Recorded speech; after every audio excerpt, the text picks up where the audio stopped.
Salut à tous et bienvenue sur ce nouvel épisode de Sweat Story. Aujourd'hui, on accueille Geoffrey Voisin, spécialiste de l'Aerox et recordman français. Aujourd'hui, on va parler en détail de son entraînement, de sa préparation pour la nouvelle saison 2024-2025 qui arrive et surtout de ses objectifs qui sont d'arriver au championnat du monde dans l'élite de ce sport. Bonne écoute à tous. Geoffrey, bienvenue sur le podcast Sweat Story. Je suis ravi de t'avoir. Comme on disait en off, j'ai 20 000 questions à te poser sur l'Aerox, donc on va essayer de condenser dans le temps qu'on a, dans cette heure et demie. Avant de commencer à te poser mes questions, est-ce que tu pourrais te présenter, s'il te plaît, nous dire un peu qui tu es? Alors moi, je suis Geoffrey, j'ai 43 ans maintenant. Je fais l'Aerox depuis environ 3 peu plus, j'ai découvert l'Aerox il y a un peu plus de 3 ans, donc je suis rentré dedans. J'ai toujours été sportif depuis des années, parce que je suis coach sportif depuis une paire d'années, parce que j'ai commencé le métier de coach à 19-20 ans, donc depuis 23-24 ans en tant que coach. J'ai fait plusieurs facettes du métier de coach, hein, je suis parti d'un métier d'animateur, plus d'un métier de prof de fitness, après de coach individualisé, et maintenant plus dans le coach performance, en passant d'abord par la Spartan au départ, et en bifurquant sur l'Aerox il y a quelques années. Et je suis également avec une femme depuis plus de 10 ans et deux enfants. Quel âge ils ont quel âge ils ont les fistons? Alors j'ai des jumeaux qui ont Ah, 9 ans. ok, ok. Ouais. Est-ce que la légende dit que avec des jumeaux c'est très compliqué? Est-ce que tu nous confirmes ça ou est-ce que c'est Ouais, passé tout seul? oui, on va dire, pour faire simple, c'est une logistique, hein, on va dire, Ouais, ok. Mais bon, ça reste génial, parce qu'évidemment, tu as deux gamins, c'est Ouais, comme s'ils avaient un copain à domicile toute la journée, mais c'est bon, c'est clair. évidemment, ils chamaillent beaucoup, mais pour eux, en tout cas, c'est pour les premiers, les premiers me services, c'est eux, c'est parce que bon, ils ont, même pour nous, hein, parce que des fois, on peut les laisser une heure à jouer tout seul, ils s'ennuient pas, ils sont, Ouais, carrément. voilà. Non, c'est super. Je pense que c'est super d'avoir des jumeaux. Est-ce que tu pourrais pour qu'on sache un petit peu à quoi ressemble le bonhomme, est-ce que tu pourrais nous partager un peu tes perfs que tu as fait depuis justement 2 ans, 2 ans et demi, 3 ans? Voilà un peu tes chronos sur justement des courses Aerox. Alors moi j'ai commencé l'Aerox exactement à Stuttgart, alors, si je dis pas de bêtises, ça va être le 6 novembre 2021. Ok, J'ai découvert ça en fait enfin, au début un peu par hasard, parce que pendant le confinement ils ont fait un challenge sur Internet. C'est un défi, bon, je sais même plus comment je suis tombé dessus, enfin bref, j'ai vu l'épreuve, même si le challenge n'avait pas forcément grand-chose à voir avec l'Aerox, donc là j'ai vu un petit peu la communication Aerox. Et un jour, enfin, je me suis dit, voilà, pourquoi pas se lancer dans ce truc-là. Et donc, à partir de début novembre 2021. Tout ça pour dire, voilà, donc la première fois, je connaissais pas trop. Je suis arrivé là-bas, je me suis inscrit en pro. Après, il n'y a pas trop de recul. Donc, ça serait maintenant, je pense que j'aurais été en open en disant, voilà, je vais peut-être y aller par précaution, sans prétention. Finalement, je suis allé, j'ai dû faire une heure, un peu plus d'1h08, presque 1h09, je crois. À l'époque, ce qui faisait un beau classement à l'époque, parce que c'était un petit peu le début. Donc, j'étais premier en AG et enfin, en groupe d'âge, et ça m'a mis un huitième en overall. Et rapidement, ok, après, je suis tombé dedans. Déjà après une course, j'ai vraiment bien kiffé. Je me suis réinscrit. J'ai trouvé une date en Espagne. Donc, c'était la première date en Espagne qui avait lieu à Madrid. Donc, en même temps, c'était cool parce que ça me faisait partir à Madrid un week-end. Et de là, 2 mois plus tard, donc j'ai su un petit peu comment mieux me préparer. Parce qu'évidemment, la première fois, j'ai quand même pêché sur certaines épreuves qui étaient assez surprises, qui m'ont laissé des surprises, telles que le sled pull, où j'ai dû rester 6-7 minutes dessus, je sais plus exactement, en pensant même que j'allais d'ailleurs, je pensais avoir fait une longueur de plus, tellement que c'était long. Et 2 mois plus tard, je fais 59-46 à Madrid, donc pour ma plus wow, grande surprise. En plus, j'étais passé sur une vague un peu, enfin une vague 3 4e vague un petit peu, donc ça veut dire que c'est une vague où tu n'as pas forcément de confrontation. Et après, bon, après ça, donc du coup, je me suis dit, bon, bah finalement, il y a peut-être un coup à jouer là-dedans. Et en gros, après mes performances restaient aux alentours d'une heure. J'ai fait quelques bonnes performances en dessous de l'heure après, et jusqu'à faire ma meilleure performance à Barcelone en 2023 en 56-46, voilà, pour exacter. et je rappelle quand même que le record, c'est Hunter, l'Américain, qui l'a en 53 et des brouettes, je crois. C'est Ouais, ça? Ouais. et que le championnat du monde, cette année, en 2024, se gagne en 56 et quelques aussi. Alors, je sais pas si c'était en dessous au-dessus, je sais plus combien ça se gagne, en 56 13 Ça se gagne ou... en 50, oui, 56 10, je sais plus exactement. Ouais, c'est ça. Après, faut savoir qu'en Aerox, des fois, les formats peuvent être, même si le chrono, bah, évidemment, il est important parce que c'est aussi un système de qualification, en tout cas en élite, qui est important, c'est d'avoir le meilleur chrono possible. Mais après, d'une course à l'autre, ça peut varier. Bon, maintenant, ça va varier de moins en moins parce ils ont changé certaines choses dans l'Aerox, ce qui fait que il y a moins de variables maintenant qu'il y a encore un an ou deux, je pense. Mais Comme la évidemment, distance de après, course, par exemple.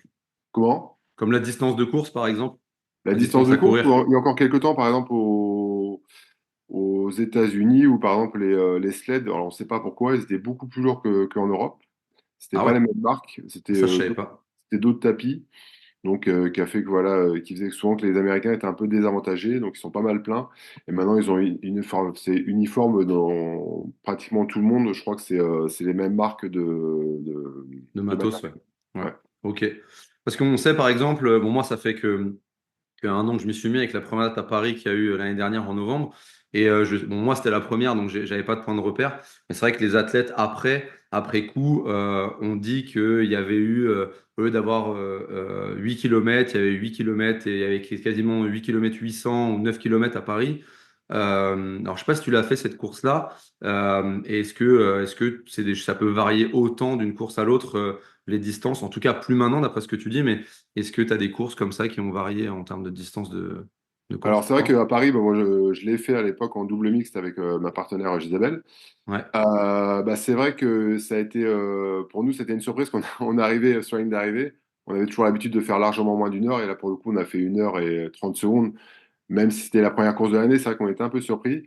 Après, il faut savoir que l'Aerox, c'est Rock Zone inclus, plus le run, normalement, c'est 800. Des fois, il peut y avoir un peu Ok. moins de run, plus de Rock Zone, ou inversement, pour justement, normalement, ils ont établi un standard à 800. Après, il suffit que les fois les virages soient un peu plus serrés, après que les ateliers soient un peu dispersés d'une manière, où il faut faire des 180 degrés, etc. Donc ça peut un Ouais. peu varier. Mais normalement, c'est pas censé varier autant. Après, je pense Ok. qu'on peut dire qu'on peut varier peut-être d'une petite minute. Mais maintenant, c'est devenu de plus en plus carré. Et je pense qu'avec les mois et les années, ça sera de plus en plus. Ils vont vraiment trouver un format qui sera vraiment, je pense, nickel. Et après, il y a toujours des aléas, hein, la chaleur, l'humidité, un petit peu quelques standards qui peuvent changer. Mais l'idée, Ouais. évidemment, c'est qu'ils se rapprochent au maximum que tout le monde Des soit mêmes conditions. égal. Ouais. Voilà. Ok. Et donc, justement, en parlant de ça, donc on voit que forcément, bah, il n'y a pas non plus vachement de variables. Toi, tu fais ton meilleur chrono en 56-40, donc à Barcelone en 2023. Ouais. Et à Chicago, tu passes au-dessus de l'heure. Qu'est-ce qui, selon toi, a fait la diff? J'imagine que tu as dû analyser tes courses. Qu'est-ce qui a fait la diff entre ces deux courses-là pour que tu aies un tel écart de temps? Est-ce que c'est le niveau? Est-ce que c'est l'état physique dans lequel tu étais? Est-ce que tu as analysé un peu ça? Alors, si je dis pas de bêtises, je crois que Chicago, ça devait être en janvier ou février 23. Et Ouais. Barcelone, c'était un mois et demi après, je crois.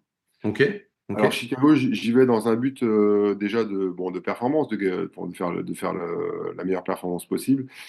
Mais dans mon calendrier, j'avais vraiment placardé Barcelone ok, pour un RP en fait. Parce qu'encore, il y a encore 2 ans, les règles, bon, maintenant ça évolue, hein, ça change, mais il fallait au moins faire un gros RP dans la saison pour pouvoir se qualifier en élite 15, dans le sens où les 15 meilleurs chronos de l'année étaient eux qualifiés pour les championnats du monde élite. Donc il y avait besoin de juste une seule course, vraiment donner tout sur une course, et ça nous permettait de nous qualifier. Maintenant, les choses ont un peu changé, mais à l'époque, c'était ça. Donc, ça veut dire que si on se focalisait vraiment sur une date et on donnait tout sur cette date-là, on avait plus de chances, justement, de performer. Après, Chicago, je pense avoir bien performé. C'était encore dans une phase de préparation. Après, comme ok, je t'ai dit, aux États-Unis, à l'époque, ils avaient les sleds qui étaient assez compliqués. Donc, je me rappelle avoir regardé un petit peu mes stats. Et en push et en pull, j'ai presque perdu 2 minutes avec les deux exercices par rapport à ce que je faisais à côté en Europe qui fait déjà, bon, je pense qu'il y a déjà 2 minutes là. Après, les formats de course en élite sont toujours un peu différents. Ils appellent ça le format grid. C'est-à-dire que en fait, tout est mis autour d'une zone. Tu fais tous les exercices en aller-retour. Donc, des fois, tu as la rock zone. En plus de ça, tu dois encore rentrer dans une zone pour aller chercher, par exemple, au burpees. Tu vas ok. Tu vas dans la zone, tu vas courir jusqu'à ta ligne, aller-retour, ressortir, et le chrono, il ressort qu'à ce moment-là, quoi. En gros, tout était un peu plus long à l'époque. Maintenant, même s'ils ont un peu changé, parce que à l'époque, le Farmer Carry, par exemple, encore une fois, c'était en mode 10 allers-retours. Maintenant, souvent, ils l'ont intégré dans les formats Elite, ils l'ont intégré dans le parcours, dans le standard normal, où tu fais 200 mètres ou 4 fois, enfin, en faisant 4 fois 50 mètres. Ouais. Mais en gros, voilà, les exercices étaient souvent un peu plus longs. Et peut-être une petite forme en moins, je sais pas, mais après peut-être le décalage horaire, mais en tout cas, bon, ce qui était quand même une belle perte parce que j'avais fini cinquième au final, donc j'étais quand même content. Mais, Ok, carrément. mais les aléas, ouais, je pense que c'était surtout à l'époque, ouais, je pense la différence de certains exercices. Ouais. Parce qu'il y a aussi un truc, c'est que où tu vas pouvoir nous expliquer un peu comment tu fonctionnes. Aujourd'hui, l'intérêt de faire autant de courses dans la saison, est-ce que c'est pour multiplier les chances de se qualifier en Elite 15, qui on le rappelle est la plus haute catégorie élite pour pouvoir performer au championnat du monde en Aerox. Et donc forcément, il y a des phases de qualification, donc soit au chrono, soit à la place, je crois, mais je pense que c'était les meilleurs chronos l'année dernière. Et et alors aussi, ou est-ce que c'est aussi pour en fait avoir des compétitions toute l'année pour pouvoir mettre en place des choses, apprendre de ce qu'on a mis en place, et puis rester actif aussi pendant l'année. Est-ce que tu peux nous en parler un peu plus de voilà comment tu t'organises sur la saison par rapport à ces différentes courses? Bah après, si on parle d'un point de vue global, ça dépend. Jusqu'à l'an dernier, c'était assez facile finalement de faire un choix. On se disait, voilà, je fais un gros score dans une course. Je vois que je suis 6 7e dans le ranking. Bon, ça devrait passer. Les mois passent. Après, est-ce que ça passe? J'en remets une, peut-être je m'en remets une dose par-dessus. Maintenant, avec leur nouveau système où ils prennent les deux meilleurs temps, et les temps restent 360 jours, en fait, c'est un système de tableau qui va tourner assez rapidement. Ouais. Certains sont qualifiés à certains majeurs qui ne seront pas qualifiés au prochain parce que ils ont certains temps qui sont qualifiables parce qu'ils l'ont fait il y a plus, ça, ils vont être entre guillemets périmés. Donc ça, c'est un peu différent. Globalement, après, moi, j'aime bien quand même garder un rythme de course. J'ai toujours à peu près gardé un rythme de course de au moins une fois tous les 2 mois, voire une fois par mois Ah ouais, ok, quand même. en alternant alors pas forcément toujours en catégorie pro, mais en alternant avec des doubles, souvent des doubles mix justement avec Jésabel. Ok. Il permet aussi, je pense, de moins puiser dans les réserves et quand même de toujours garder une cadence. Parce que la première année, j'avais dû faire, bon, du coup, j'avais fait que 4 courses. Bon, après, c'était déjà moins populaire que maintenant. Et je pense, voilà, il y avait un manque de rythme. Je pense pour garder un rythme, surtout quand on est à un niveau, quand on essaie d'être sur le haut niveau, surtout en Elite 15, faut mettre, voilà, faut avoir de la fréquence. Après, il y a certaines courses, évidemment, on cherche pas un RP sur chaque course, on cherche pas à gagner chaque course, on cherche des fois à ressortir quelque chose, peut-être qu'on a travaillé sur certaines courses. Hein. C'est, voilà, comme tu T'arrives dis. t'arrives à le mettre en place, ça, te dire, bon, bah voilà, je sais que par exemple, Chicago, c'est pas ça va pas être mon pic de performance. Mon RP, je vais le faire sur Barcelone. Ok, bah là, peut-être que je vais essayer de courir, par exemple, je courais je sais pas, moi, en 3,50 au 1000 sur ma course précédente. Là, à Chicago, je vais essayer de me mettre en 3,40, 3,35 et essayer de le tenir, voir si ça passe. Puis si ça casse, je m'en fous parce que c'est pas mon objectif de la saison. Est-ce que c'est des choses comme ça que tu arrives à mettre en place intentionnellement ou est-ce que voilà, est-ce que tu agis un peu différemment pour ce genre de choses? Ouais, ouais, alors j'ai fait quelques courses où j'ai fait un peu des paris, entre guillemets, c'est-à-dire que on va dire, mon point faible, ça reste quand même le running. Donc, du coup, c'est un gros point que je dois travailler et que je continue à travailler quand même assez. C'est vraiment le gros point, on va dire, qui fait que des fois, j'essaie de me dire, voilà, j'essaie de descendre mes chronos sur le running et voir ce que ça donnait sur les ateliers. Est-ce que je gardais un cap? Est-ce que ça valait le coup, finalement, d'aller chercher un peu plus loin dans le running? Donc, ça m'est déjà arrivé de chercher une fois. Ok, Ça n'avait pas trop marché. Je sais plus à quelle course c'était exactement. Je ok. m'étais. Comment? Ça- Non, non, vas-y, je t'en prie, non, ça me fait rire parce que t'as tenté et puis ça a pas, voilà, t'as dû exploser en vol ou. Non, voilà, non, après, c'est surtout sur les ateliers. Après, les ateliers, voilà, j'avais pas été assez performant, mais bon, après, il y a plein de façons de le voir. Après, on voit certains athlètes, je vois par exemple Hunter, enfin, l'ancien champion du monde qui fait ce genre de choses, des fois, qui vient même pour faire une demi-course. C'est déjà arrivé, Ah, j'ai quoi. pas vu ça, sérieux? Ah, je Si, ouais, savais pas. après, il te le dit pas, mais enfin, on comprend qu'au début, il essaie par exemple, il veut faire un espèce de RP, il fait une préparation, je crois que c'était il y a un an en Californie. Il vient faire juste la demi-course pour faire une grosse course de départ et voir comment il se sent après les burpees. Où, Ok. il me semble qu'il arrête après les burpees, un truc dans le genre. Ok. Après, il y a plusieurs façons de voir. Après, il y a des courses, on peut y aller aussi pour garder un rythme, mais aussi pour se faire plaisir, entre guillemets, et pas forcément être Dans la performance tout le lancement temps. absolu, quoi. Hmm. Ce qui Ouais. peut faire aussi, qui fait du bien aussi moralement, parce que se dire à chaque course, je dois être à 200%, Ouais, c'est clair. c'est aussi quand même assez contraignant. Après, en sachant que dans la saison, des fois, si on a un petit peu des points de fatigue, en se disant, voilà, je suis peut-être un peu fatigué, on va quand même faire aussi attention à la machine, que je casse pas tout. Parce on pourrait en soi essayer de performer avec les ressources du jour. Après, on sait ce que ça peut donner. À long terme, il peut y avoir un moment où la machine a dit stop Ouais, et ça une casse, ouais. préparation, Ouais, ça se passe assez moyen, quoi. c'est clair. En fait, je pense qu'on peut cumuler les courses, mais après, il faut le faire d'une manière intelligente, quoi. Ouais, ok. Euh, pour toi, si tu dois miser sur des atouts que tu aurais toi par rapport à tes qualités physiques, tu dirais que c'est quoi toi, que c'est quoi tes forces aujourd'hui pour une course Aerox, là où tu peux rattraper ou prendre de l'avance tes concurrents, par exemple? Bah après, moi, mes points forts, ce serait plutôt sur la fin de course, essentiellement, on va dire souvent les fentes et les wall balls. Ok, Pour ça, comme je cours pas forcément par rapport à on va dire, si je suis si j'arrive à me qualifier en L15, en général, au niveau du running, je suis quand même souvent assez loin du niveau. Bon, assez loin, c'est-à-dire souvent déjà sur le premier run, les mecs, ils te mettent déjà 10 secondes, donc ça te fait déjà un gros gap. ouais, Mais souvent, j'ai tendance à rattraper plutôt sur la deuxième partie de course. À ok, partir, voilà. Et après, j'ai des points. En fait, globalement, comme je suis pas forcément un très très bon runner, j'ai aussi mes points forts sont aussi pas mal sur les ateliers, quoi, comme le sled pull, les fentes, les wall balls et les ergos. Je sens que j'ai quand même de la réserve, quoi. On va dire mon point faible, ça reste, je pense, les burpees. ok. Et bon, après, là, on le voit pas à la caméra, mais t'es un grand gaillard quand même. C'est quoi Voilà.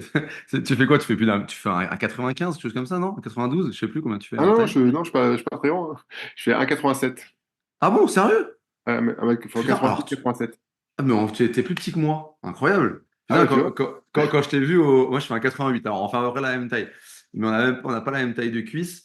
Tu vois, quand je t'ai vu au championnat du monde avec Isabelle, justement, je suis arrivé pour le lendemain, là, c'était le dimanche, et où t'as fait avec Isabelle. Et en fait, je t'avais vu, j'avais dit à mon collègue, je dis, regarde, c'est Geoffrey, c'est notre meilleur français, etc. Il fait sa course avec sa binôme Isabelle. Et de haut, j'avais l'impression que tu faisais, t'étais super grand. Mais en fait, bon, t'es grand, mais, Non, non, euh, mais, je suis mais t'es taille, on va pas dire, aussi non, grand je que suis je pensais. pas, Ok. je suis grand pour des Français, on va dire, je suis grand. Pour des Ouais. Américains, je suis une taille normale. Ouais, ouais, c'est ça, exactement.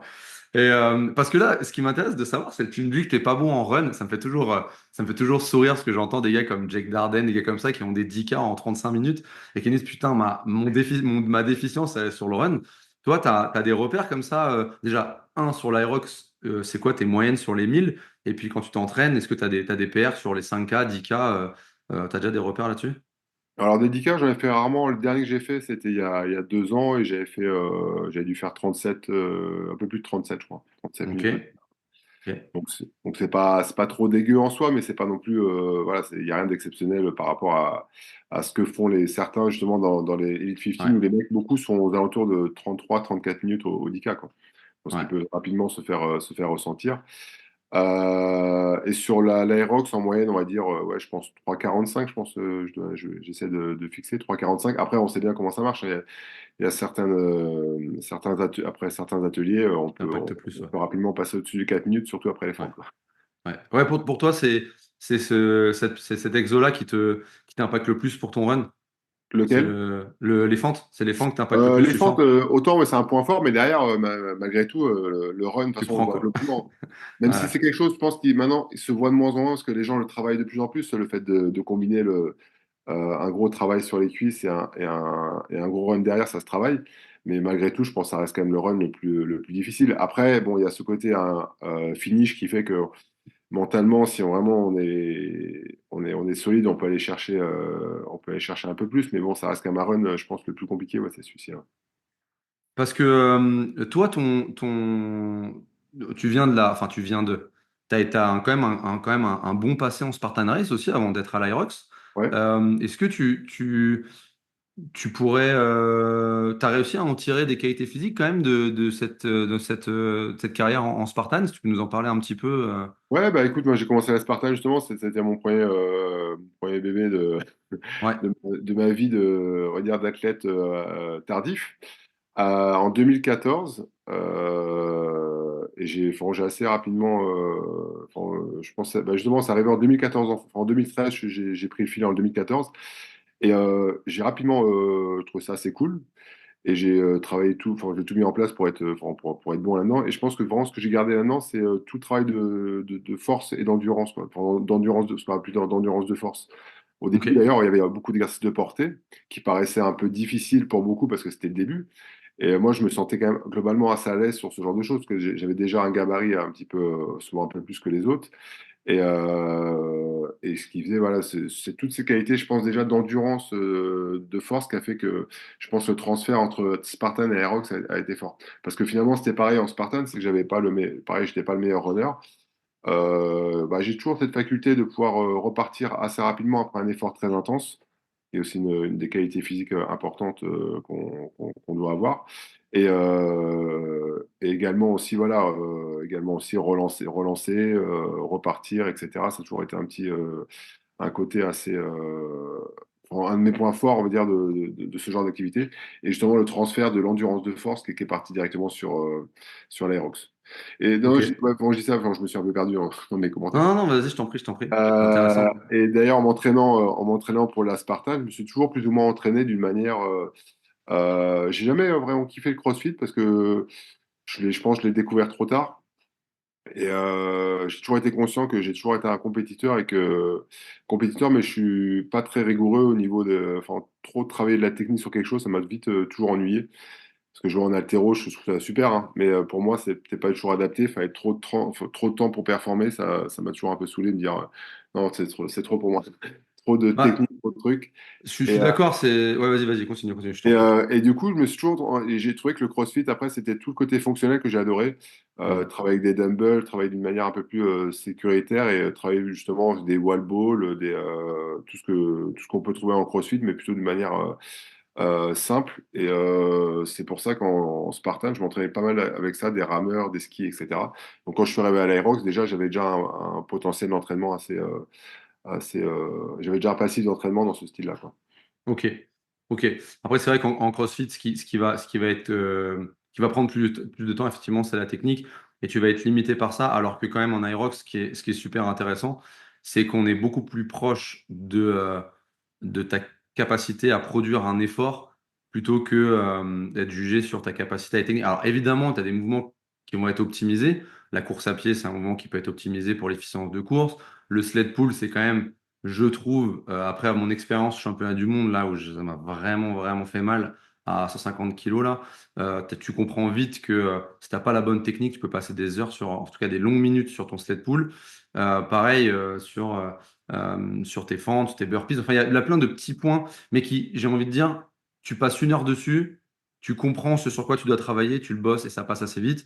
Alors que c'est vrai qu'en CrossFit, il faut passer plus de temps. Je suis complètement d'accord avec toi, complètement aligné là-dessus. Est-ce que tu pourrais, selon toi, nous dire quelles seraient les qualités physiques qu'il faut en Aerox? Quelles sont allez, on va dire les trois plus importantes pour toi, on va dire pour performer, pas juste pour faire un Aerox, que tout le monde peut Oui, faire un oui, pour Aerox, performer. mais pour Bah, performer, on ouais. va dire déjà, je pense que la qualité première, c'est l'endurance, c'est d'être endurant au niveau du running. Je pense que c'est vraiment la qualité numéro un, même si voilà, il en faut une, c'est cette qualité-là. C'est la qualité, bah, ce que je redisais, hein, c'est l'endurance de force, être capable de résister à une charge le plus longtemps possible. Hmm. Parce qu'on voit que les exercices, globalement, c'est des exercices qui durent plus de 2 3 minutes, voire encore plus certains peuvent rester certaines minutes par exemple sur les fentes et wall ball. Et le dernier, justement, c'est la combinaison des deux. C'est combiner, justement, être en même temps endurant, en même temps être fort, mais justement avoir ce qu'on disait, ce qu'on peut appeler maintenant un compromise run. On va enchaîner vraiment le running avec cette partie, on va dire, entre guillemets, force, quoi. Donc, c'est pour moi une qualité physique qu'on peut aussi mettre dedans, quoi. Ok. Et, Et forcément, ouais. et Vas-y, forcément vas-y. aussi tout le travail de force qu'on doit mettre aussi, enfin le travail de musculation qui va être aussi important derrière tout ça, quoi. Ce qui permet d'ailleurs aux crossfitters de pas pouvoir, en tout cas, ce soit très compliqué de performer tout de suite, et également les runners de mettre aussi un petit peu de temps avant de pouvoir performer, parce que bah, les runners forcément vont avoir la qualité de running, mais tout de suite tu les mets sous fatigue, ils explosent leur temps sur le run, voire ils font pas décoller la luge, et puis après t'as les crossfitters bah, qui courent un petit peu, mais ils vont être très bons sur les workouts, mais dès que tu leur as demandé de courir, ça va très vite courir plus de 5 au 1000, et donc forcément bah, là pour performer Ouais, ça mais en fait, devient un peu c'est compliqué. drôle Ouais. parce qu'au au départ, comme en plus l'Aerox c'est assez nouveau, bon, maintenant c'est déjà, malgré tout en France, ça fait un peu plus d'un an, donc enfin, ça mature assez vite. Mais Ouais. on se dit toujours, ça on se pose toujours la question, quel serait le meilleur sportif pour ça et c'est Mm. vrai qu'on a souvent, bon après, il y a pas mal de crossfitters, comme c'est finalement tout ce qui est dans tout ce qui est dans le Aerox, souvent des appareils qu'on trouve dans les salles de CrossFit. Donc, on met souvent les CrossFitters en avant en disant, voilà, ça, c'est fait pour les CrossFitters. Après, rapidement, c'est clair qu'on voit que le côté run, ça handicape. On met un coureur de 10K pur, bah, oui, il va faire un super premier kilomètre, mais derrière, je pense qu'il n'y aura plus personne après le skieur. Ouais. Donc, voilà, c'est toute cette partie un petit peu mixée. Et ce qui est assez impressionnant, finalement, c'est de voir les profils qui peuvent être un peu différents, même à haut niveau, quoi. On se dit à certains profils, mais comment il fait, quoi? C'est incroyable. Et justement, tu vois, c'est une question que je voulais te poser, avoir ton avis dessus. Aujourd'hui, quand tu vas regarder des sports à habileté ouverte, donc c'est-à-dire où tu as par exemple, tu as les sports co, où tu vas avoir une opposition et en fait, enfin, ton, ton, ton mouvement, ce que tu vas faire va dépendre aussi de ce que va faire l'adversaire. Là, on peut retrouver tous les profils. Tu vois, un Cristiano Ronaldo en foot et un Lionel Messi, bah, c'est vraiment deux profils complètement opposés. Pourtant, c'est les deux meilleurs joueurs de tous les temps en foot. Tu peux avoir en sport de combat, en rugby, selon les postes. Enfin, on va avoir plein de profils différents dans ces sports-là. Alors que, tu vois, quand on va être en marathon, bah, on a quand même des profils qui sont quand même très, très similaires en termes de physique. En natation, ça va être pareil. Quand tu as des sports vraiment, des sprinters, bon, après, tu as des grands, tu as des petits, mais quand tu prends Usain Bolt, c'est vraiment, voilà, c'est l'extrême, mais ils ont tous un peu les mêmes profils. Euh, Est-ce que tu penses qu'en Aerox, on est encore dans une phase où bah en fait, il y a justement des sportifs d'autres sports qui viennent dans l'Aerox, donc qui se forment à l'Aerox, et que dans quelques années, on va potentiellement avoir un physique type de gens qui font ça, tu vois, des gamins qui font ça, commencent à 16 ans l'Aerox, ils vont arriver, ils auront 22 ans, et voilà, et c'est eux qui vont performer, peut-être 1,90 m, 90 kilos. Est-ce que ça va être un peu plus léger, c'est peut-être un peu plus grand? C'est quoi ton avis par rapport à ça, toi, Ah, sur le je pense que physique comme tous parfait? les sports, comme on disait tout à l'heure, après, au début, on cherche justement, on est plutôt à chercher dans quel sport dans quel sport Ouais, pourrait performer dans l'Aerox. Alors, on a souvent entendu parler du triathlon ou des épreuves voilà, un peu mixées où les efforts sont du swim, éventuellement du swim and run, enfin, tous les efforts un peu comme ça. On se dit, voilà, ça peut correspondre à l'effort. Mais finalement, sur le long terme, c'est un peu comme la Spartan. Je pense les mecs, bah, maintenant, ils sont ouais. spécialisés dans la Spartan. C'est pas que des trailers, c'est des mecs qui font de la Spartan. Si on met un trailer, bah, oui, il va être bon un petit peu en course, mais rapidement, il va être limité par l'enchaînement. Et je pense qu'avec les années qui vont venir, bah, je pense, alors, CrossFit, je connais moins, mais je me dis que c'est pareil. C'est pour ça que le marketing est pas mal, parce que maintenant, en Aerox, ils commencent à intégrer les jeunes enfants à partir de 8 ans, je Ouais. crois. Ouais, Et justement, pour moi, si le sport doit pérenniser, bah, les meilleurs, ils viendront certainement ça deviendra entre guillemets leur sport ou leur sport secondaire, mais ça sera, on se dira pas, tiens, il vient du triathlon, il vient du truc, non, il vient de ouais, l'air. carrément. C'est un peu ça l'idée. Mais, mais tu vois, au CrossFit, pour faire un point de comparaison par rapport à ça, au début, tu avais des femmes, c'était surtout des gymnastes qui arrivaient au CrossFit. Après, chez les hommes, tu avais des haltérophiles. Le meilleur, entre guillemets, de tous les temps, Rich Froning, il venait du baseball. Donc, tu vois, on avait vraiment des gens très, très hétérogènes en termes d'origine de sport. Et puis là, maintenant, les nouveaux profils, depuis 2 3 ans, je dirais, tu as des gamins qui avaient 12 ans quand ils ont commencé le CrossFit. C'est un de leurs premiers sports. Et ils ont fait que du CrossFit. Et en fait, le profil aujourd'hui du crossfitter, ça va être, tu vois, moins d'1,80 m, tu vois, pour quasiment 10 kilos de plus, quoi. 90 kilos, tu vois.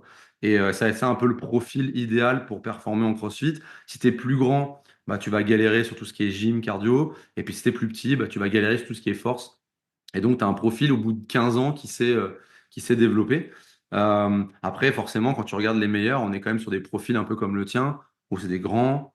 avec quand même une musculature qui est assez imposante, tu vois. Tu te rapproches quand même d'un profil comme Alexandre Ronkiewicz, le champion du monde, comme Hunter, comme même si Hunter, il est vraiment, vraiment balèze pour le coup.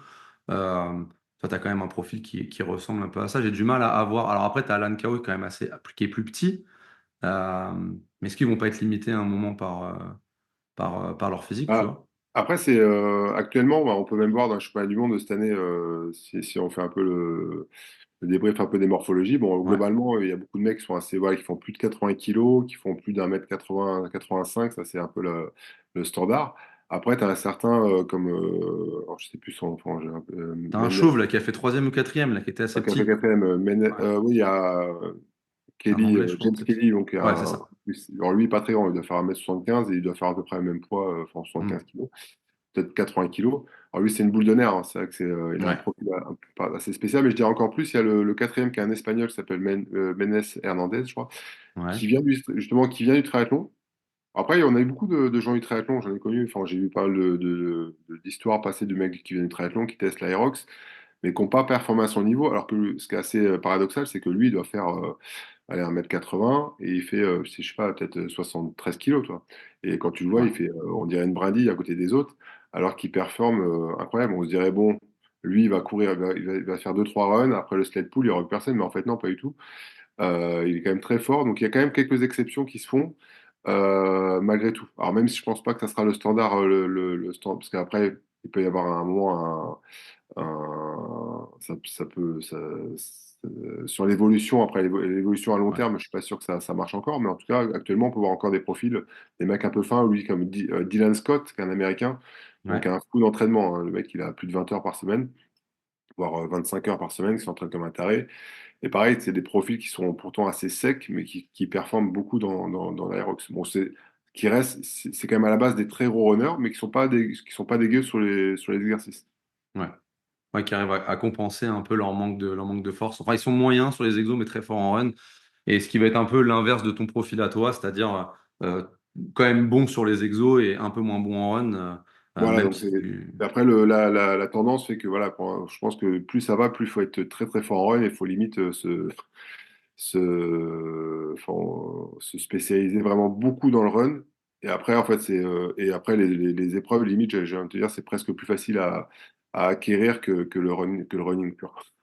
Bah justement, tu vois, c'est une très bonne question. Et quand j'en parle avec les gens, souvent, j'arrive pas trop à me dire, est-ce qu'il vaut mieux venir du run et après et développer sa force sur les exos en maintenant son running, ou alors venir bah, du CrossFit, par exemple, et développer son run. Pour toi, c'est plus long à développer son running, tu penses? Pour avoir un bon running que d'avoir développé sa force sur les exos? Ouais, mais surtout que au pire avec avec le running, bon, comme c'est la plus grosse partie quand même de Ouais. l'aerox, donc déjà ça reste pour moi je pense la partie la plus essentielle. Après, je parle pas des runners marathoniens, hein. Je parle plutôt des Oui, oui, bien runners sûr. sur les courtes distances. Ouais. Je pense que ça serait plus avantageux actuellement d'être un runner sur courte distance que d'être un crossfitter, quoi. Enfin, entre guillemets, hein, si on fait de manière un peu péjorative, parce qu'on a toujours cette idée Non, du non, bien crossfitter sûr. qui fait, qui court un peu et qui a du mal à enchaîner plus de 5 km à pied. Et donc, je pense que la partie run, actuellement, vu que le niveau monte de plus en plus, il y a encore quelques années, on aurait pu dire l'inverse. Maintenant, je pense que le niveau qui monte et comme ça devient de plus en plus exigeant, et malgré tout, je pense l'endroit où tu peux performer et surtout t'améliorer sans cesse, ça reste, je pense, le running. Alors qu'à un moment, au niveau des épreuves, on va pas dire qu'on stagne, mais c'est pas là qu'on va gagner Ouais. on va pas gagner des secondes de fou. Après, il y a certains ateliers, certaines personnes qui ont des ateliers qui peuvent encore avoir un gap, mais souvent le gap, il va être, je pense, beaucoup plus dans le running, ouais. On peut pas rajouter une autre chose, c'est-à-dire que tu parlais tout à l'heure de compromise run, donc le run sous fatigue. Est-ce que si tu deviens pas meilleur, alors t'es pas plus rapide sur ta station, on va dire que tu fais le même temps, en 3 4 minutes sur ta station, mais que comme tu es meilleur dessus, bah, tu es moins impacté pour le run, et donc bah, ton run il va être aussi plus rapide. Est-ce qu'on peut le voir aussi comme ça, tu vois, si tu gagnes un peu en force, en endurance musculaire, Ah oui, ça mais peut être moins complètement. En impacté, fait, tu vois. après ça, c'est ça aussi l'idée. C'est évidemment, pour les gens qui connaissent un peu moins, c'est sûr on se donne pas 200% sur Ouais, chaque épreuve, justement il faut toujours regarder sur le pied. Et après, on sait qu'il y a certaines épreuves qui vont nous impacter plus ou moins pour enchaîner un run. Et évidemment, ça fait aussi partie du jeu, c'est de gérer son effort d'atelier pour pouvoir réenchaîner derrière. et Ouais, voir justement ce qui est important, c'est de voir le pourcentage, entre guillemets, le pourcentage qu'il faut mettre à son atelier. Est-ce que j'y vais à 90%, à 80%? Comment je me sens aujourd'hui? Peut-être que j'en mets un peu moins. Parce que si j'en mets un tout petit peu trop, finalement, peut-être le run, je risque de payer derrière. Donc, c'est tout un gymnastique un petit peu à faire. Et après, il y a aussi le ressenti du jour, hein. Des fois, il y a des jours, ça passe, ça passe pas. Mais c'est clair, il faut savoir jauger et gérer justement cette partie enchaînement, ouais. Et toi, alors si on va pas toutes les reprendre, mais les 8 stations, euh, par exemple, bon, le ski erg, je pense que dont on entend souvent parler que bah, tu pars comme une brute, enfin pas toi, mais en général, tu pars comme une brute sur ton premier run. Tu arrives au ski, tu déchires le run, tu déchires le ski, puis après, en fait, tout le monde part comme une brute, puis après, t'exploses. Toi, justement, est-ce qu'il y a des stations que tu gères plus d'autres? J'imagine que peut-être que, comme tu disais, les burpees, par exemple, où tu vas être moins bon, tu sais que ça va t'impacter. T'as des, on va dire, des niveaux de RPE ou des niveaux de pourcentage, tu disais, d'intensité que tu vas mettre sur les différents exos. Tu le sais déjà, ça en avance? Ouais, alors c'est sûr que surtout sur le premier, sur le skieur, on sait que là, voilà, bon après, on fait la différence entre les gens qui commencent l'Aerox et ceux qui en font beaucoup et qui veulent vraiment Bien sûr. performer et chercher vraiment le classement, c'est différent. Mais c'est sûr qu'on a tendance à bombarder et garder un gros rythme sur le ski. Alors on va pas être à 10 sur 10 sur RPE, mais si on a 7 ou 8 sur 10 sur un ski, ce qui moi personnellement me met sur les genre 3,45 sur cette station. C'est-à-dire que je te coupe 2 secondes, c'est-à-dire que tu skis en quoi? En une 45, une 50? À peu près quand Ça tu es en fait en solo? moyenne, je mets entre une 45 et une 50, ouais. Ouais, Souvent, c'est ça. Ok. je reste après je vacille entre les deux. Souvent, c'est à peu près ça. Alors, des Ok. fois, un peu moins, mais c'est justement, si je mets un peu trop, je sens que derrière, je peux le payer. Donc, les Ok. 2 3 secondes que tu vas gagner au final sur le kilomètre, bah, tu peux vite les perdre en 5 En secondes. courant, ouais. Ouais, bien sûr. Donc, Ok. voilà, plutôt. Et après, voilà, c'est justement jauger ça. Et finalement, pareil sur les burpees. Après, les burpees, je dois aussi faire attention à pas être trop lent non plus. Donc finalement, l'impact pour moi, le burpee, c'est souvent plus important parce que je veux pas trop me ralentir. Donc quand je sors de là, surtout au niveau du cardio, en fait, le cardio, il monte tellement que la reprise est un peu dure. Mais après, voilà, il faut savoir jauger en fait en fonction de ses points forts et ses points faibles. Ok. Après, ouais, cette push let pull, comme c'est pas des premières stations, tu le gères comment, toi, ton sled push, que tu fais quand même à la hauteur, ou tu coupes Alors, à la le moitié, set ou... push, souvent je fais une longueur unbroken, la première. Ouais, ok. C'est souvent alors ça peut varier, mais dans mon schéma de course, c'est de faire une longueur unbroken. Ouais, Ensuite, et souvent, je fais une pause au milieu, souvent. Une ok. pause de 5-6 secondes. Mais je redis aux gens, enfin, les gars que je coach, faut toujours faire attention à la pause. On a toujours tendance à poser des fois très longtemps. Des fois, on se dit 5 secondes, mais ça part plutôt des fois sur 10-15 secondes. Faire attention Ouais. aussi au temps qu'on va poser. En même temps, faut savoir respirer, poser, mais pas trop longtemps non plus. Donc, en général, ouais, c'est unbroken la première, et après une petite pause à chaque fois au milieu sur chaque longueur. Ouais, ta pause te fait plus récupérer que de redémarrer à la luge, quoi. Voilà. Après, il y a aussi Oh. ce côté un peu compétition. Quand tu es dans la compétition, surtout en Elite 15, après aussi, tu vas aussi te jauger. Alors, des fois, tu as aussi ce truc, tu Oui. vas te jauger aussi par rapport à ceux que tu as à côté de toi. Hmm. Tu vois que tu as un peu un adversaire un peu direct qui fait une pause. Bon, des fois, tu te permets de faire une pause, des fois, 1 mètre plus loin. Après, il y a aussi beaucoup d'intox Ouais. et de stratégies aussi à mettre en place. Mais en gros, voilà, toujours faire je ne m'amuserais pas à faire 4 longueurs sans briquer, quoi. Tu te fais emporter des fois par, justement, à l'inverse, tu sais, par l'événement, t'arrives à gérer ça ou peut-être Non, mais c'est avant vrai que des fois, sur certains mouvements, tu peux vraiment te faire emporter. Bah, notamment, je pense, justement, cette push où souvent les gens restent quand même assez collés l'un de l'autre, parce que ça reste ouais, le début de course. que t'as du Euh, jus, ouais. Même si tu arrives 10 secondes après le premier, bah, tu restes encore en compétition un petit peu avec lui. Donc, des fois, tu peux te faire un petit peu emporter. Donc, il faut savoir aussi en même temps, entre guillemets, pas paniquer dès le début. Ouais, Gérer c'est ton clair. effort, rester sur ta ligne de conduite, voir un peu plus si tu le sens sur le moment, mais pas non plus tout exagérer et aller chercher trop loin parce que tu te dis, bon, là si je fais pas ça maintenant, c'est perdu. Alors, on sait très bien que la course, ça se joue vraiment jusqu'à la dernière épreuve. Ouais, carrément. Ok. Super intéressant. Est-ce que tu pourrais nous expliquer un peu comment tu programmes ta saison, comment tu as programmé ta saison 2024-2025 et bah, justement, sûrement par rapport à ce que tu as appris de ta saison 2024, Ouais. de tes échecs comme de tes réussites. Comment ça se passe là sur l'année? Quand est-ce que tu vas piquer?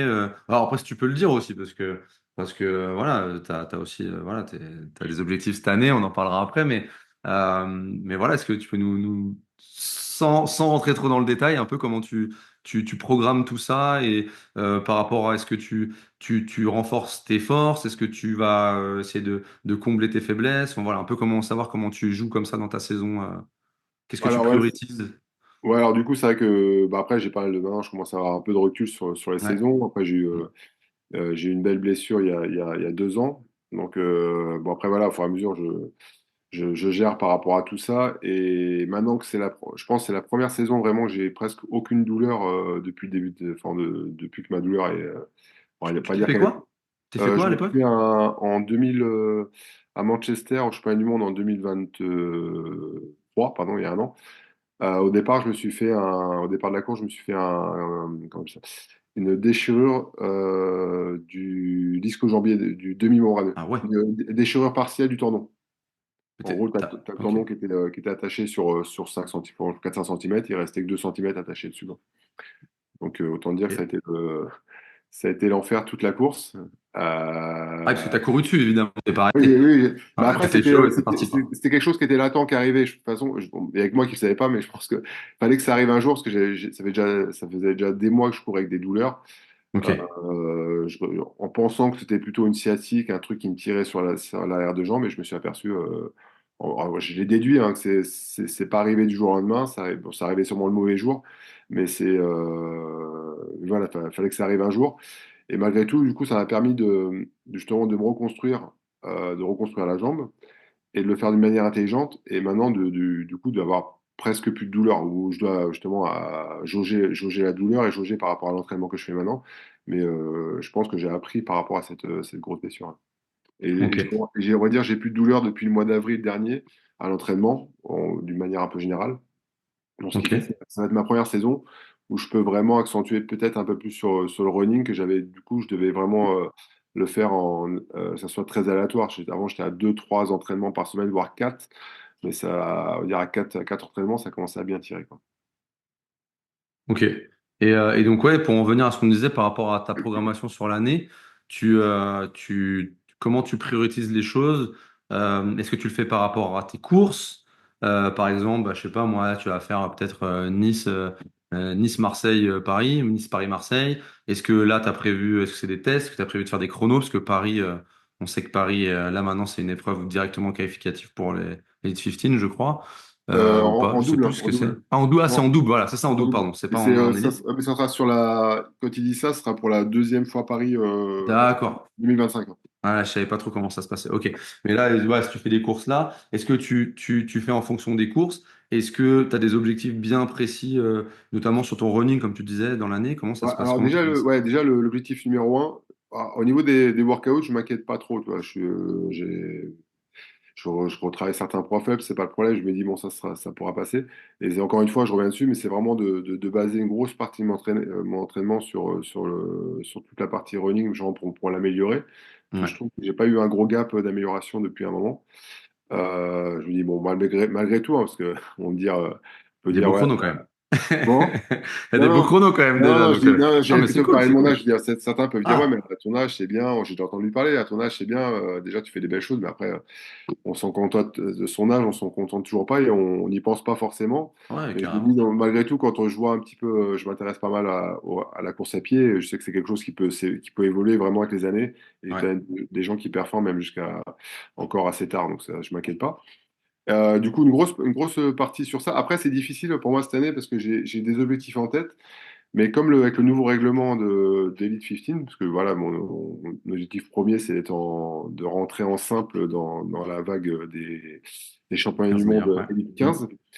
Mais comme il y a un système qui est un peu compliqué cette année, enfin plus compliqué dans le sens où c'est assez aléatoire. C'est-à-dire que c'est les deux meilleurs, pour faire simple, c'est les deux meilleurs chronos qui t'emmènent dans une course majeure, pendant tes deux meilleurs chronos depuis tes 360 derniers jours. Donc, par exemple, cette année à Cologne, j'avais fait 56-57. Donc ça, c'est un chrono qui va m'aider, qui va marcher pendant un an. pendant un an, ça sera ma référence. Il va Et rester? Il va rester là pour cette année? oui, il va rester pour cette année. Ouais. Ah, trop bien, putain, ok. Et j'avais fait aussi, j'avais fait un 58-20 je crois que c'était à Maastricht, dans une course régulière. Donc c'est la moyenne des deux qui marche. Mais là, pour l'instant, ça marche, parce que là, justement, je vais partir à Amsterdam dans 15 jours pour l'élite, pour le match, dans 3 semaines pour le premier majeur. Bon, je Ouais. dis ça, mais peut-être que là, le podcast, ce sera, je sais pas.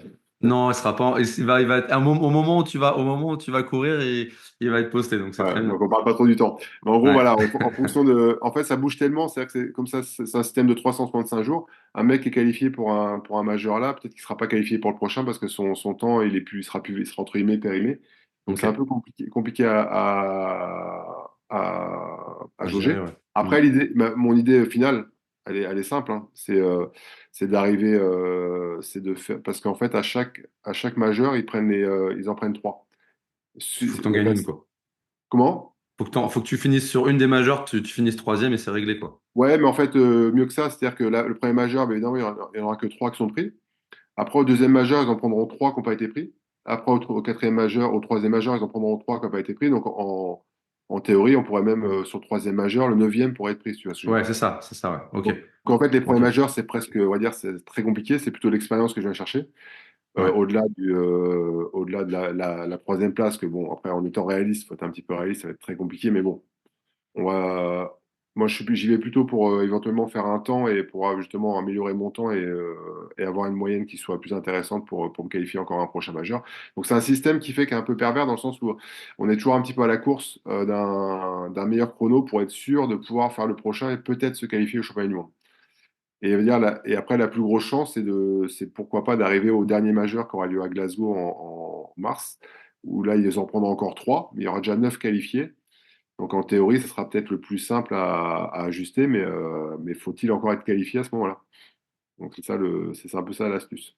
Ouais, ce qui est compliqué, c'est qu'en fait, pour la programmation de ta saison, tu peux programmer Voilà, toi des objectifs pour performer, mais en fonction des résultats qu'il va y avoir, en fait, le programme peut changer en cours de route, quoi. voilà. Après, c'est pas, après, je me fais quand même je me fais des grosses parties de saison où je me donne quand même des pics de forme. Après, voilà, c'est pas parce qu'on n'est pas dans un pic de forme qu'on peut pas non plus Oui, performer. bien sûr, bien sûr. Pas Mais que ce soit pas suffisant, quoi. Ouais. voilà, Ouais. c'est un peu trop facile après, mais globalement, voilà, même des fois on pense et dans un pic de forme, on prévoit finalement, des fois on y est un peu après, voilà, ça peut arriver. Mais c'est vraiment d'être prêt sur deux grosses périodes dans l'année. Disons, voilà, pour moi, ça serait novembre février-mars, un petit peu, ce serait ça l'idée, quoi. C'est avoir deux grosses périodes. Et après, si qualification il y a, bah, après c'est championnat du monde. Ou peut-être après, il y a encore là, ce qu'on appelle la dernière chance à Barcelone, où ils prendront les Ouais. trois dernières personnes Ok. sur une course régulière. Donc voilà, après, c'est pour ça que c'est un peu flou pour moi l'année en soi au niveau des objectifs, parce que ça va dépendre à chaque fois de ce qui se passe, quoi. Parce que là, tu disais novembre, février, c'est quoi? C'est Paris en novembre? Novembre, ouais, en fait, c'est faire justement, c'est Paris, éventuellement encore, il y a un deuxième majeur, ça serait Hong Kong, mais bon, ça, on verra si je suis encore, si je serai pris. Ok. Mais c'était justement, dans ma tête, c'était surtout de faire une grosse perf à Paris. C'est de Ouais. faire une grosse Ok. perf à Paris pour me refaire un chrono, idéalement, voilà, à la maison, comme on dit. Ouais, non, carrément, carrément, ce serait Dans les top. bonnes conditions, Ouais. me refaire un chrono et m'assurer, entre guillemets, la place de tous les majeurs pour optimiser ma chance et surtout être présent pour le dernier majeur à Glasgow. Et là, où il y aura ça sera entre guillemets le dernier majeur, mais le majeur où il restera les dernières places pour les outsiders, on va dire. Ok. Même Ok. si les outsiders, enfin, je dis outsiders entre guillemets, hein, parce que tout le monde enfin, ça va se battre, assez fort, je pense. Ok, top. Toi, si on revient un peu à la programmation, toi, ton running, euh, tu vas, comment, en rentrant un peu dans le détail, comment tu vas le programmer? Bon, déjà, est-ce que tu as un coach qui te programme ou est-ce que c'est toi qui te programmes tout seul? Déjà, première question par rapport à Actuellement, je ça. me programme tout seul. Ouais. Je programme tout seul Ok, depuis certain temps. Après, j'ai ma base de travail. Après, je pense que bon, comme je dis, j'ai pas forcément évolué beaucoup, mais j'ai quand même, bon, j'ai pas évolué en termes chrono parce que j'ai eu toute une phase où ça a été compliqué avec les blessures. C'est pour ça que cette année, je me redonne une chance dans le sens où je me dis, voilà, maintenant, j'ai un plein potentiel qui fait que normalement, je serais censé, avec ce que je veux et ce que je veux mettre au niveau de l'entraînement, je devrais m'améliorer, quoi. Alors Ok, ça, mais voilà, après, c'est un choix personnel et c'est son choix. En fait, le fait de me programmer, bah, c'est vrai que des fois, je trouve ça assez cool de justement d'aller voir un coach, même en tant que coach, qui te programme. bien Ça te sûr. permet des fois d'aller chercher en dehors de ta zone de confort et c'est une autre méthode qui peut être bien. Mais c'est juste que voilà, c'est par rapport à mon planning, plein de choses que je me suis pas, pour l'instant, je me suis pas mis dans cette optique-là, quoi. Et donc juste pour ton running, est-ce que tu vas plutôt privilégier des sorties longues loin de tes échéances, ou tu vas plutôt faire de la vitesse? Est-ce que tu vas un mix des deux? Est-ce que toi tu fais beaucoup de zone 2 comme on en parle beaucoup depuis un moment? Comment s'organise un petit peu, je dirais presque une semaine type loin des échéances? Et puis après on se rapprochera des échéances pour parler un petit peu En de... général, au niveau du running, c'est au minimum 4 à 5 séances par semaine maintenant. Ok, C'est au wow, ok. moins, voilà. Après, voilà, T'as des séance, hein. séances de zone 2 aussi, hein? Oui, oui, t'as pas des Voilà. séances que des séances Séance, en d'intensité, ouais. gros, je fais souvent un fractionné assez court, ouais, c'est d'une manière un peu générale, fractionné court, fractionné long, et au moins deux sorties longues, et après, des fois, une séance un peu mixte entre long et court, ça dépend un petit peu Ok. de la planif, mais en gros, c'est ça, quoi. C'est à peu près ça. Au moins deux, mais il y a deux sorties, plus ou moins, ouais, j'appelle ça easy jog. Même si au niveau de ma fréquence cardiaque, je pense pas être en zone 2. C'est pour ça que je fais aussi pas mal de zone 2 plutôt sur les vélos, Ouais, pour avoir ok. un cardio beaucoup plus bas, parce que moi, j'ai tendance à avoir un cardio qui monte quand même assez haut. Donc, je suis obligé de. Enfin, je suis obligé. Je me donne beaucoup de temps sur les vélos et moi, ça m'aide aussi à me préparer dans mon entraînement parce que souvent, voilà, comme beaucoup de gens, des fois, tu arrives à la salle, tu n'es pas forcément très motivé. Hmm. Et ça me met une demi-heure, trois quarts d'heure sur un vélo, ça me met un peu dans le rythme et en plus, ça me fait de la zone 2 donc Ouais, c'est carrément, non, mais c'est agréable. c'est une bonne chose, ouais. Et mais surtout en plus que je pense que je t'ai pas demandé je t'ai demandé ta taille, mais je t'ai pas demandé ton poids. Vous êtes autour de 90 kilos, j'imagine, voire peut-être un peu plus. 92. Donc tu vois, tu es un 87-92 kilos. Déjà, tu fais 5 sorties de run. J'imagine que tu rajoutes à ça une séance de compromis ou pas? De run Oui, compromis en après, il y plus? a la compromise. En Ça, plus? ouais. Voilà, en plus, il y a ça en plus. Donc après, déjà, ça te fait 6 sorties où C'est tu pour ça que, run. voilà, c'est pour ça que quand je dis 5 des fois, la cinquième, ça dépend un petit peu de la charge qu'il y a eu la semaine. Aussi. Après, c'est Ok. aussi au ressenti, hein, des fois, parce que je me dis, est-ce que Hmm. ça vaut le coup d'en faire une de plus à haute intensité, alors Ouais, que bien sûr. la séance de compromise a été plutôt basée sur de la grosse intensité. Après, ça dépend un petit peu du contraste des entraînements. Mais ouais, ça fait déjà, voilà, au moins, on va dire 5 séances avec ou sans compromise. Ouais. Ah, souvent, en plus, on entend parler surtout dans le monde de la course à pied, mais même du trail, c'est que bah, déjà, eux, ils sont légers, mais comme pour les gars en aérox, la plupart sont assez lourds, d'aller faire 5 séances par semaine où tu vas faire entre 8 et 15 kilomètres, bah, en fait, tes articulations, elles prennent quand même un petit peu et ça fait beaucoup de volume. Si tu peux remplacer un peu de zone 2 par du vélo où tu es en décharge, c'est quand même quelque chose Ah ouais. qui permet d'ajouter du volume sans trop te prendre d'énergie et puis d'aller taper dans les articulations, quoi. Puis ça change aussi. Ça, il y a c'est Non, une non, c'est clair, non. variabilité Après, dans la voilà, tête. après, voilà, c'est un plus. Il y a plein de choses à mettre en place. Après, je fais pas aussi de rameur aussi d'une manière assez on va appeler ça d'une manière un peu plus cool. Mais après, voilà, même, je vais aussi en salle de sport. Si je sens, Hmm. par exemple, les articulations, c'est un peu dur.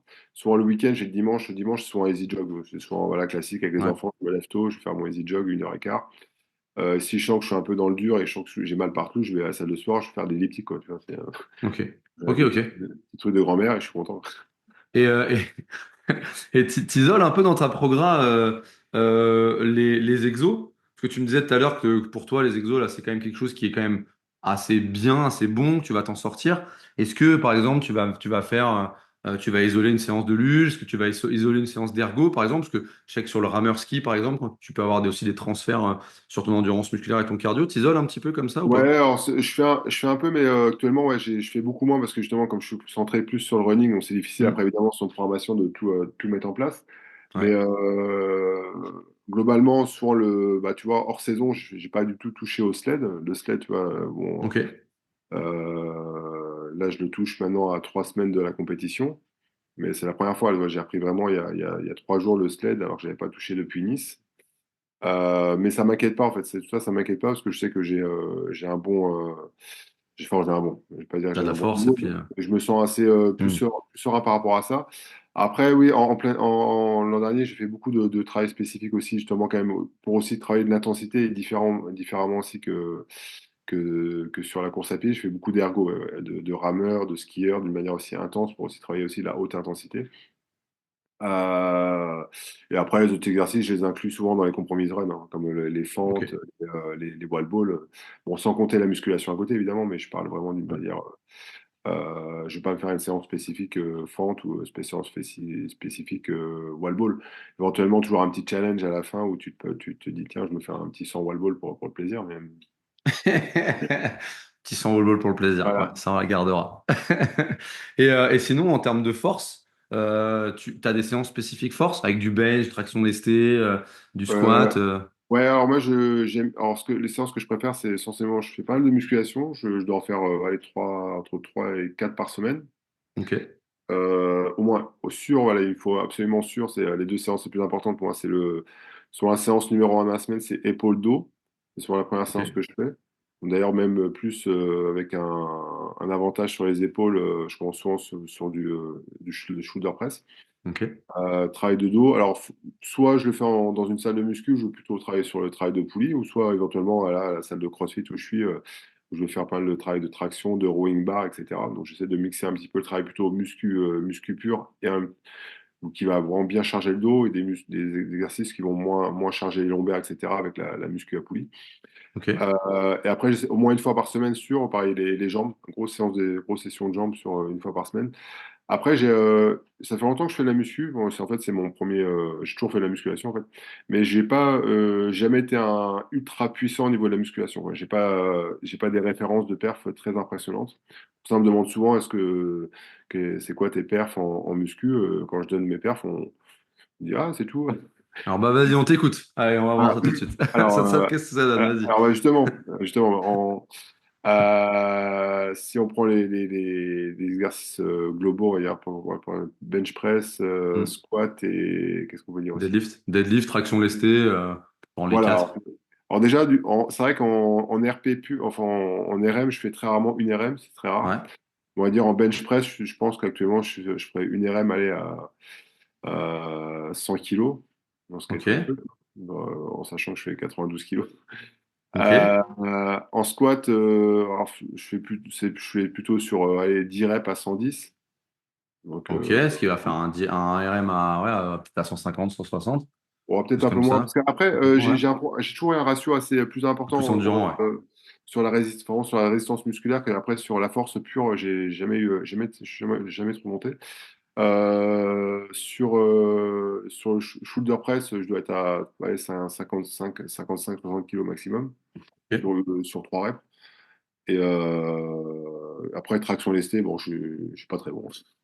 Enfin, pas bon. Ok. Mais Et en soulevé de terre? je leste très rarement, quoi. Je suis capable de faire Ok. allez, 10 tractions enchaînées, mais ouais, c'est tout, quoi. Ok. Et en soulevé de terre, t'as une ref ou pas? Soulevé de terre, j'en ai jamais fait beaucoup au poids, mais on va dire, ouais, je pense que je suis à 100, ouais, 140, mais c'est vraiment. Ok. Ouais, Non, c'est pas bien.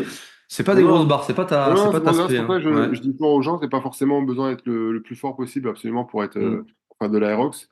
Même si, bon, ça peut Bon, toujours faut être, une base quand même, hein. évidemment. Et après, moi, je suis maintenant, en fait, je dis ça parce que j'en parle souvent, parce que, après, je parlais de mon âge tout à l'heure. Moi, je reviens un peu dessus. Pareil, à mon âge aussi, je dois aussi faire attention à Ouais. aussi à certaines choses pour moi.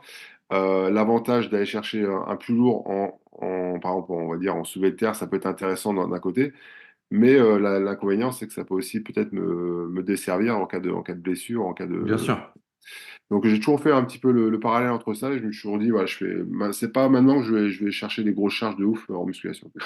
Ouais, puis c'est important de rappeler, je pense que pour tous les gens qui vont écouter et qui pensent, qui regardent Hunter, qui fait des gros deadlifts, des gros squats, qui va avoir des grosses perfs, euh, qu'en fait, faut juste avoir un ratio bénéfice-risque qui est intéressant. C'est-à-dire que aller chercher, aller chercher un RM en squat, Alors oui, t'auras un chiffre à poser sur un papier, mais est-ce que le risque que tu prends en allant chercher ton 1 RM au squat avec ta ceinture, tes genouillères, tes machins, et le risque que tu vas faire prendre à ton dos, à tes genoux, même s'il est bien fait, même s'il est propre, Ah oui, non, mais carrément. est-ce que ça en vaut le coup? Alors que si tu vas faire du renfort bien spécifique en série de 5, 8, 10 sur des soulevés de terre jambes tendues qui sont beaucoup moins lourds, sur des squats ou des step-up qui sont beaucoup moins lourds, tu auras potentiellement le même bénéfice. Ou de la luge, parce que la luge, faut le rappeler, c'est un outil maintenant qui est démocratisé par l'Aerox et qui était avant dans les Strongman, mais c'est un outil où il y a pas de partie excentrique. Et donc, bah, en fait, tu as beaucoup, beaucoup moins de risques déjà de courbatures et de blessures avec de la luge. Et tu peux en faire tous les jours si tu as envie. Et donc, si tu as un déficit de force sur les jambes, va faire de la luge si tu peux en faire dans ta salle. Il y a beaucoup, beaucoup moins de risques. Et puis, tu as, les mêmes avantages que sur des squats ou sur des fentes, avec évidemment bah, le risque en moins de se blesser, quoi. Donc, je pense que c'est une bonne chose à rappeler, de pas forcément aller chercher des grosses, grosses barres, surtout pour l'Aerox, qui va pas être un point de performance Non, particulier, non, quoi. après voilà, après ça dépend, je pense aussi de l'âge de chacun et en fonction de sa et de son Mm. background, mais je veux dire, c'est pas ça qui fera pour moi. Je pense pas que c'est ça qui fera la première. Après, à un certain niveau, peut-être, on peut encore en discuter, mais mais je pense qu'à priori au départ, c'est pas la qualité première d'avoir la force Non, je d'être suis un d'accord, strongman, hein. entre guillemets. Mm. Mm. Est-ce que tu peux nous partager un peu, il y a un truc qui m'intéresse vraiment, surtout à l'approche, là, comme je pars à Nice aussi, il y a quelque chose qui m'intéresse beaucoup, c'est ta semaine pré-compétition. Est-ce que tu as une routine particulière le lundi, jusqu'à quand tu t'entraînes, jusqu'à quand tu mets l'intensité, est-ce que tu déloads beaucoup la dernière semaine? Qu'est-ce que tu vas faire avant? Est-ce que tu peux nous partager un peu ça? Alors j'ai testé plusieurs façons de faire. Je pense que Ouais, justement, même l'an dernier, j'ai encore testé. Mais globalement, on va dire, ma routine principale, c'est que en considérant que la course c'est le samedi, hein, en considérant que la ouais, course est le samedi soir, ouais, la semaine d'avant jusqu'au dimanche, bon, je reste sur ma planification normale. Et à ok, partir du lundi, ouais, je commence un petit peu à baisser, on va dire, souvent le volume. Par semaine, je fais souvent, des fois, je garde les mêmes séances. En fait, je garde vraiment la même séance que souvent la semaine d'avant. Mais avec des charges moins, alors ça soit en musculation ou en running, hein. La même chose, mais juste avec des charges moins importantes, des vitesses moins importantes, des intensités moins hautes, mais avec surtout, et si la séance était un peu trop longue, justement, je vais plutôt la réduire. Souvent le lundi, voilà, c'est un petit peu comme ça. Souvent le mardi, je me prévois un WOD un peu long, un WOD long un ok, peu ciblé sur les exercices voilà, que j'ai besoin, mais pareil, d'une manière. Je mets encore un peu d'intensité, mais ça va pas durer trop longtemps. Ça va durer 45 minutes, 1 heure maximum, ok, avec un gros travail de zone 2 derrière, souvent. ok, Euh, et à partir du mercredi, souvent, je fais encore une séance de muscu, un petit run. Et le jeudi, vendredi, souvent, c'est un petit peu au feeling, un petit peu en fonction de mon ressenti, mais c'est souvent à base de easy run, easy jog et un petit peu de rameur. Tu vois, c'est souvent un peu ce style, ce type. On va dire les dernières barres sont touchées souvent le mercredi. Euh, Et après, au niveau des exercices, voilà, des WOD, ouais, jusqu'au mardi ou mercredi, ouais, c'est des WOD, mais à intensité modérée. Ouais. ouais, donc tu mets plus d'intensité à partir du mercredi et encore ton dernière intensité du mardi, elle est. Ouais, après, ça va dépendre. En fait, encore une fois, je dis ça parce que je suis un peu flou, parce que ça va dépendre aussi de la fatigue qui a été ressentie, Ah, accumulée en fonction des périodes. Des fois, je sens quand je suis en fin de préparation, des fois, je me sens un peu fatigué. Je me dis peut-être que j'ai poussé un peu trop, donc cette semaine-là, je vais peut-être décharger un peu plus. Et il y a ok, des semaines de pré-compétition où je me sens un peu mieux. Après, ça va dépendre aussi des compétitions. Il y a des compétitions, je vais vraiment faire une grosse semaine. Une semaine vraiment hyper calée à ce niveau-là, parce que ça va être des compétitions qui sont vraiment visées et importantes pour moi. Et comme on le disait tout à l'heure, toutes les compétitions ne sont pas forcément importantes, et surtout, genre, quand on fait pas mal, bah, si à chaque fois tu dois mettre un processus de deload Claude, ouais. à chaque fois, ça fait, je pense, un peu beaucoup, et ça fait beaucoup de reprises, de repartir, etc. Donc des Mm. fois, ça va être un petit peu différent, voilà, en fonction de l'objectif, en fait. Si je sais que c'est une course en double qui sera moins impactante, peut-être impactante pour moi, bah, je serai un peu moins dans cet état d'esprit, quoi. Et si on va encore plus loin, est-ce que tu peux nous partager un peu ta routine quelques heures avant, quand tu arrives au stadium et que tu arrives peut-être 1 heure et demie, 2 heures avant? Comment ça se passe? Tu as besoin d'un gros warm-up? Est-ce que tu t'échauffes quasiment pas? Est-ce que tu touches tu vois, il y a différentes façons de faire. Il y en a qui font un gros échauffement run et puis touchent quasiment pas aux exos. Est-ce qu'il y en a à l'inverse qui vont tester tous les exos? Comment tu fonctionnes toi par rapport à ça? Alors, c'est bon, déjà, bon, l'inconvénient, en fait, l'inconvénient pour moi qui est un inconvénient, c'est qu'en général, les courses catégorie pro, c'est souvent le soir. Donc, Ouais, les charges lourdes, c'est le soir. Donc, déjà, déjà, il y a une routine à mettre en place la journée. Mais l'avant-compétition, ouais, je suis plus, j'aime y arriver pas trop tôt avant la compétition. Parce qu'arriver trop tôt, après, tu vois ce que c'est, hein, t'es vachement dans le bruit, parce que ouais. l'aérox, c'est quand même assez énergivore au niveau de l'énergie Mm. qu'il y a. C'est super sympa en tant que spectateur, mais en tant qu'athlète et avant compétition. Je pense qu'il ne faut pas trop y aller avant. Quand c'est possible, bah, j'arrive 2 heures avant, je me prépare tranquillement. J'aime bien courir une demi-heure. Alors, si possible en extérieur, s'il y a possibilité. Sinon, des fois sur un tapis ou dans les couloirs, un petit peu, on adapte un petit peu. Donc, au moins courir une demi-heure, faire un peu de mobilité. Skieur, rameur, ça c'est ma base. Et après, de temps en temps, je vais faire aller une poussée de sled pour être plutôt pour me concentrer un petit peu, mais c'est pas la priorité. Pour moi, c'est vraiment presque 1 heure d'échauffement avec du run et des ergos. Ok, ok, top. Et avec Que, quelques accélérations sur les runs, quelques accélérations sur les ouais, ergos. Et faire plutôt, monter un peu. voilà. De toute façon, en général, je sais très bien que l'échauffement, il va surtout se faire sur le premier tour de run. Ok. Faut juste être bien. En fait, pour moi, c'est d'être bien préparé pour partir vite. En Ouais, gros, mon idée, c'est vraiment de dire, c'est pas se préparer à faire trop de sled. Bon, après, psychologiquement, ça peut aider pour certains. Et je dis certains, je le conseille des fois, mais pour moi, je me le conseille pas forcément trop parce que j'ai pas besoin de ça. Mais c'est de se préparer pour partir très vite. Parce ouais, qu'après, on va vite échauffer. On fait au kilomètre de run. Après, on touche les ergots. Et après les ergots, voilà, le corps, pour moi, il est au taquet, quoi. ok. Et sinon, niveau nutrition, euh, est-ce que comment ça se passe quelques heures avant, le matin, le midi? Qu'est-ce que t'as une routine particulière? Tu manges Ouais. normalement? Alors souvent la veille, alors ça commence la veille, on va dire. C'est Ok. déjà boire beaucoup d'eau depuis les jours, essayer de bien m'hydrater pour être sûr. Bien manger. Alors souvent c'est la pasta partie souvent la veille. Ok. Et après le repas. Alors c'est souvent comme ça en fin de journée. Si le matin, je prends un petit déjeuner léger parce que j'ai eu un gros repas la veille, ça ne m'arrange pas. Si la compétition vraiment est le Mhm. matin, c'est bon, ce qui peut arriver des fois. Je vais plutôt sur un mini repas. Mini repas, une petite collation, un truc très léger, 3 heures avant. Disons, si c'est 3 heures, faut pas que ça soit trop lourd. Par contre, si la course est le soir, je vais prendre mon petit déjeuner normal le matin. Ok. Et je vais faire mon dernier repas 5 à 6 heures avant. On va terminer mon repas 5 à 6 heures avant. Si c'est par Ok. exemple le soir à 7 heures, il faut absolument qu'à midi 13 heures, j'ai déjà fini de manger et que ça soit quelque chose, on va dire, un peu digeste, hein. Souvent, je considère qu'il y a le gros repas de la veille, il y a un bon petit déjeuner. Après, le repas du midi est plutôt modéré, quoi. Ça va Ok. être peut-être une petite dose de riz avec un petit peu de féculents et quelques fruits. Voilà, c'est tout. Et après, jusqu'à la compétition, je vais plutôt avoir des fruits ou des boissons de latence jusqu'à la compétition. Donc, je m'hydrate tranquillement et je mange souvent des morceaux de banane ou des pâtes de fruits dans ce style-là, quoi. Ok. Ok, top.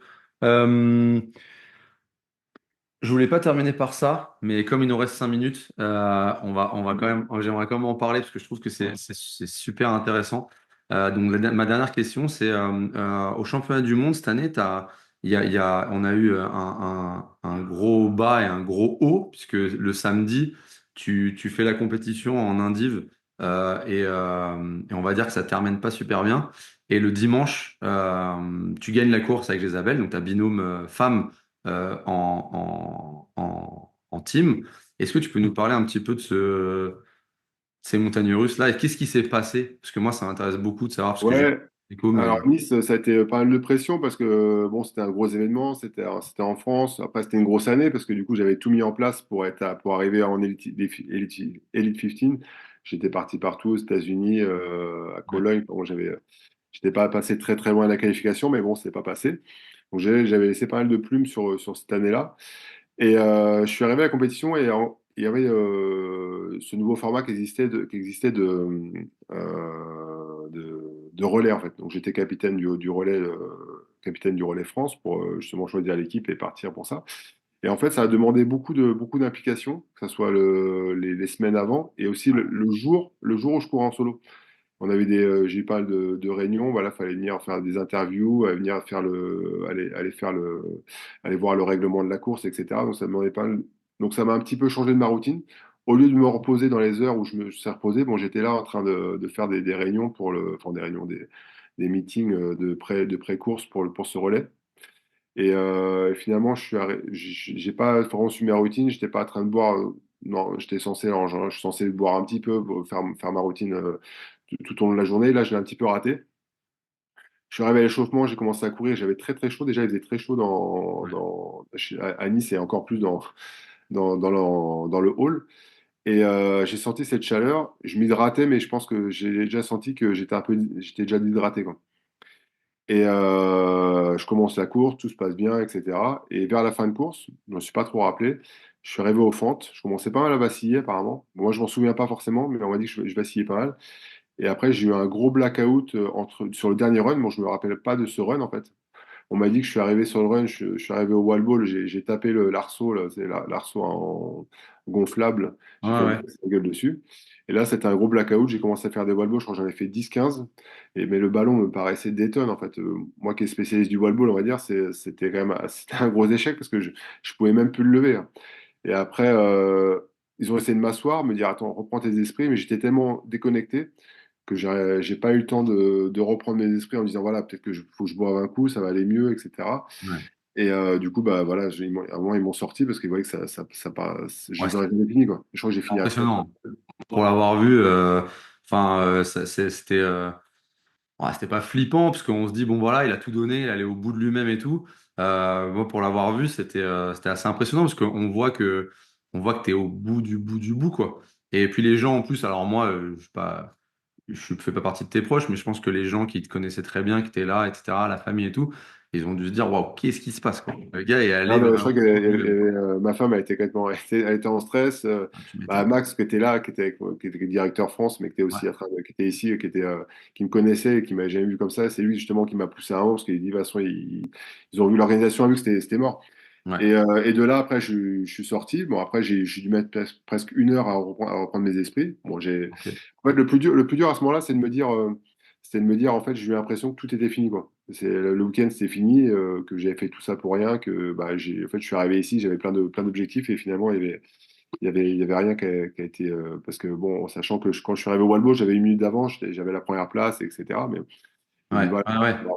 Après, je me dis, c'est pas grave. Je me dis, entre guillemets, il y a pas. Mais c'était le reste aussi. Je me dis, putain, il y a le relais le lendemain, cette grosse pression que je m'étais mis par rapport à ça. Il y a le patron qui vient me voir à la fin, il me dit, bah écoute, bravo à toi, bon, c'est dommage, on se reverra l'année prochaine, etc. Repose-toi.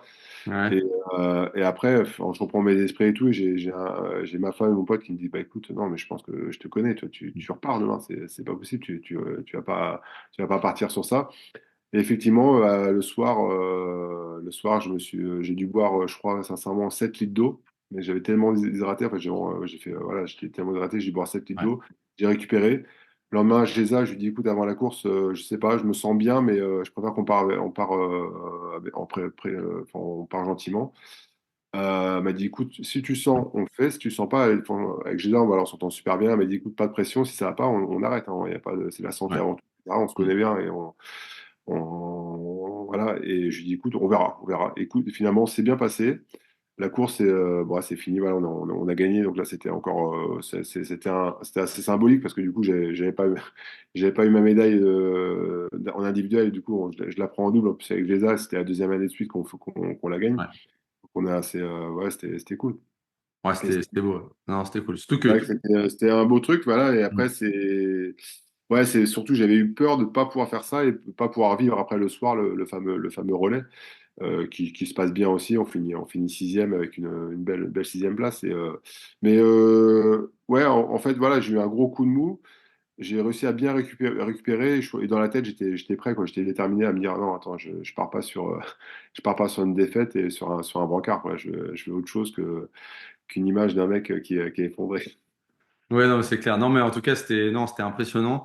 Et puis ouais, non, bravo pour cette perf parce que malgré le fait que bah, ce soit moins bien passé le jour d'avant, je suis persuadé que même, enfin, après, c'est pas à moi de te dire ça, mais je suis sûr que cette année, ça va te booster pour pouvoir prendre ta revanche et que tu vas tout déchirer tout Non, mais déchirer cette année. ça va booster. En plus, ça va surtout me motiver et faire, voilà, et pareil, faire attention. Et encore une fois, on parlait des routines, les routines Ouais, d'avant-course, ce qui est hyper important. Dès ouais, qu'on a un truc qui altère à ça, bah, il y a des risques. Il faut faire hyper ouais, attention. Et là, ouais, c'était dans l'action, je n'ai pas fait attention, c'était comme ça. Et il y a des réunions, les trucs. Mais bon, moi, je conseille aux gens vraiment d'être focus, surtout le jour de la compétition, d'être hyper focus et hyper attention parce que malgré tout, c'est un sport qui demande beaucoup d'intensité et il faut être assez vigilant par rapport à ça, quoi. ok. Écoute, Geoffrey, j'ai encore 20 000 questions, donc je suis un peu frustré, mais il est temps d'aller s'occuper de nos enfants Ça marche. Bah, écoute, en tout cas, respectifs. c'était un plaisir. Merci, Benjamin. Merci beaucoup. Merci pour ton temps, Geoffrey. Avec C'était un vrai plaisir. plaisir, et puis on fera peut-être une partie 2 dans quelques mois quand on aura lancé ta saison. Ça roule. Allez, passez Allez, à une bonne bientôt. journée. Merci beaucoup. Salut. Salut, Geoffrey. Bye bye. Merci à tous d'avoir écouté cet épisode. On espère que ça vous a plu et surtout que ça vous a inspiré pour votre entraînement ou pour passer à l'action. On te laisse liker cette vidéo, la partager au plus grand nombre et on se dit à bientôt pour un nouvel épisode. Ciao!